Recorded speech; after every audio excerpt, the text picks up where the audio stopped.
என் ஃப்ரெண்டுக்கு இன்னைக்கு கல்யாணம். நான் போறேன். எனக்கு சோறு வைங்கிறாதீங்க சேர்த்து. அப்படியே ராதிகா? சரி சரி மர்மல, நானும் போயிட்டு வரேன் கல்யாண வீட்டுக்கு. சரிங்க தே. அப்ப எனக்கு மட்டும் தான் சோறு வாங்கிக்கிடுதேன். ரசமும் முட்டை அவியலும் வைக்கணும்னு நினைச்சிட்டு இருந்தேன். இவ 2 பேரும் கல்யாண வீட்டுக்கு போறாவளா? பாட்டு பாட்டு பாட்டு.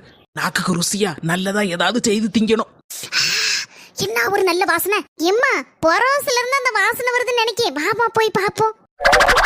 என்ன ராதிகா, கல்யாண வீட்டுக்கு போலியா? இங்க வந்து நிக்க. அது இருக்கட்டா, நீ கோழி குழம்ப கொதிக்கி. ஆமா ராதிகா, நீங்க கல்யாண வீட்டுல சாப்பிடுதேன்னு சொல்லிட்டியோ. சரி, எனக்கும் நாக்கு ருசியா சாப்பிடணும்ல, அதனால ஒரு கோழியை வாங்கி குழம்பு வச்சுட்டேன். ஆமா, உன் உயிர் தோழிக்கு கல்யாணம் எல்லாம் போகலையா? என்ன சொன்னியா? உயிர் தோழியா? அவ கல்யாணமா முக்கியம் எனக்கு.